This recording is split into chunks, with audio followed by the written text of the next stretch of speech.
Olá pessoal, saudações, aqui quem fala é o professor Rogério. Nesse vídeo eu gostaria de mostrar como criar uma fórmula combinada na HP Prime. A versão que eu tenho aqui, ela é completa, ela tem todas as aplicações atualizadas. Mas existe uma versão Lite na Play Store que não tem a função financeira, por exemplo, que é o nosso caso aqui. Essa aplicação, ela faz os cálculos de juros compostos. Então, para inserir essas fórmulas, eu vou utilizar aqui a função define para definir fórmulas, criar fórmulas, tá? Então, a fórmula que eu quero criar, ela vai combinar as 4 variações da fórmula do montante. Então, a principal é o cálculo do montante, o capital é a derivação dessa fórmula, né? É dividir o montante por 1 mais a taxa elevada ao número de períodos, a taxa, o número de períodos, assim por diante. Então, o que é que eu quero fazer aqui? Eu quero combinar 4 fórmulas numa função só, que é essa aqui. Juros compostos, MC e N é a ordem dos argumentos que eu devo inserir na função. Então, vou inserir o valor do montante, o capital, a taxa e o período. O zero é o valor que eu devo atribuir para calcular uma dessas variáveis. Então, por exemplo, se eu quero calcular o montante, eu atribuo zero no lugar do montante, forneço o capital, a taxa e o tempo.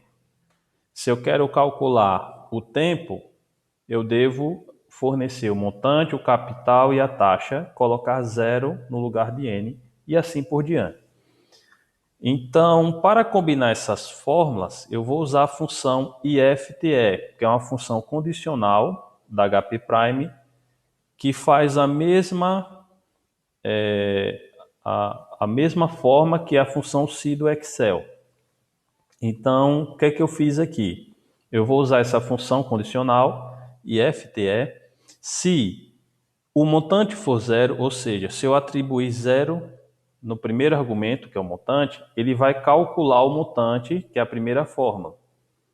Se for um valor diferente de zero, ele vai atribuir zero nessa primeira parcela, porque eu estou fazendo a soma das 4 fórmulas.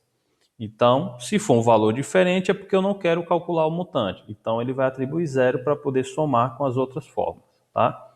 Então, como é que a gente vai criar essa função? Primeiro, o nome, JC. Então, vem aqui no teclado, JC, underline, tá aqui no Shift, em minúsculo, MC, função minúscula, eu tenho que clicar nos dois aqui, M, C, I, N, underline, coloquei aqui um sinal a mais, e eu vou colocar o zero. Isso aqui é para lembrar o que eu devo fazer, a ordem dos argumentos que eu devo colocar na função e o que eu devo inserir para calcular um deles. Tá? Ok, Enter. Aqui eu vou escrever a fórmula. Então, editar, vou na caixa de ferramentas, catálogo, função IFTE. E aí eu vou escrever do jeito que está aqui. M igual a zero. Então, se o montante for zero, então calcula-se o montante. Então, capital vezes 1 mais 0,01 vezes I. Isso aqui representa a taxa dividido por 100. Multiplicar por 1 centésimo é o mesmo que dividir por 100. Elevado ao número de períodos, N. Bom, aí isso é se o montante for zero, né? Faz o cálculo. Se não for, atribui zero.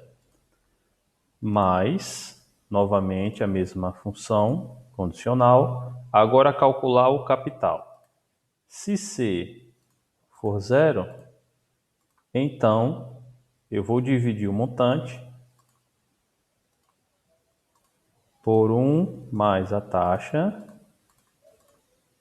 vezes I, aí sai do parênteses, elevado a N. Agora, se não, coloca 0. Mais, novamente, agora calcular a taxa.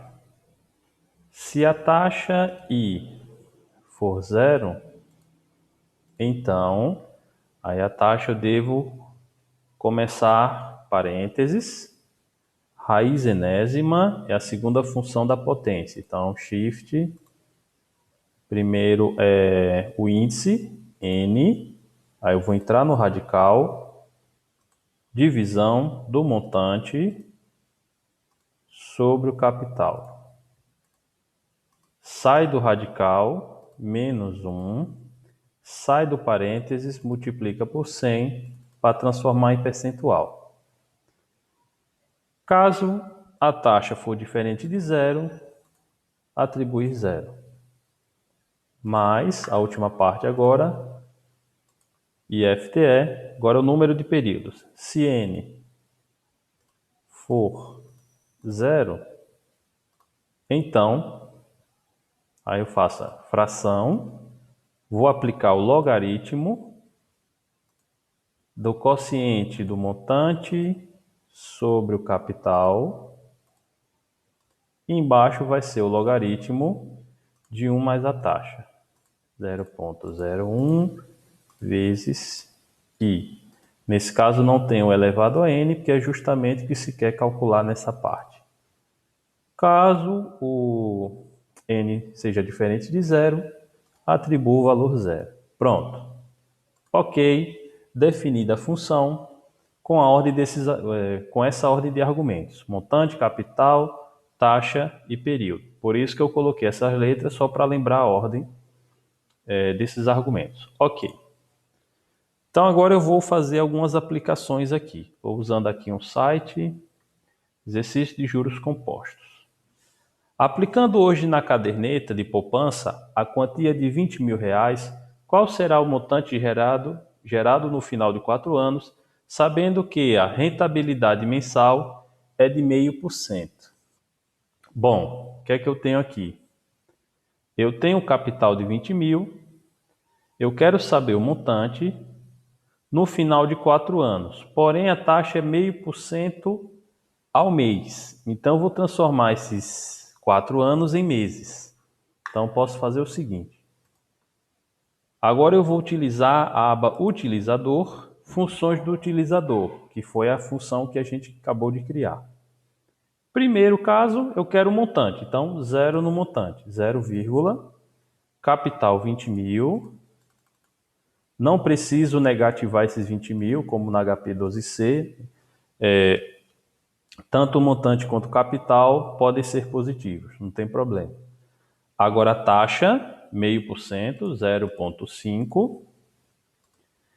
E aqui eu posso fazer um cálculo simples, né? Se eu tenho 4 anos e a taxa é o mês, então 4 vezes 12. Então a própria calculadora vai fazer essa conta e vai atribuir na função. Então o montante daqui a 48 meses, com 0,5% ao mês, será de 25.409. Só para confirmar aqui, 25.409,78 centavos. Segunda questão. Determinado capital gerou, após 24 meses, um montante de 15 mil. Então aqui eu já temos os 15 mil de montante. Sabendo que a taxa de juros é 2% ao mês, determina o valor desse capital. Então eu tenho 24 meses, a taxa mensal e nós temos o montante. Queremos o capital. Então, novamente, bom, montante 15 mil, vírgula, o capital 0, que é o que queremos saber, taxa 2%, 24 meses. Ok. Então, o capital é de R$ 9.325,82. Só confirmando, R$ 9.325,82. Terceiro exemplo, qual o tempo necessário para que um capital aplicado a uma taxa de 3% ao mês duplique seu valor? Então, eu quero saber o número de períodos, eu tenho a taxa, mas o capital e o montante eu posso atribuir valores quaisquer, desde que um seja o dobro do outro. Então, por exemplo, eu posso utilizar 2 para montante e 1 para o capital. Montante é o dobro do capital. A taxa, 3%, e eu quero saber o número de períodos, 0 em N. Então, são necessários aí 24 meses arredondando, tá? Então, questão 3. 23,45 meses serão necessários, né, aproximadamente 23 meses e meio. E, deixa eu dar uma olhada aqui, um capital de R$ 5.000 aplicado durante 1 ano e meio produziu um montante de 11.000. Determina a taxa de juros dessa aplicação. Bom, agora vamos querer a taxa. Montante, 11.000. R$ 11.000. O capital é 5.000. Eu quero saber a taxa, ó, seguindo a ordem aqui, 0 na taxa. E eu tenho 1 ano e meio. Bom, se eu colocar 1,5 ano, o resultado será em anos. Se eu transformar isso aqui em meses, meu resultado será ao mês. Então vamos transformar em meses. 1 ano e meio, eu posso fazer 1,5 vezes 12, ou simplesmente 18 meses, tá? Que seria 1 ano e meio. Enter. Então, transformando o tempo aqui em meses, a taxa é de 4,48% ao mês. A taxa de juros da aplicação. Vamos ver qual é a resposta. Pronto, aqui, 4,48% ao mês, tá? Então, essa fórmula aqui, essa função, ela calcula qualquer um das variáveis da fórmula do montante, certo? Então, essa é a dica que eu tenho para hoje. Um grande abraço a todos e até a próxima.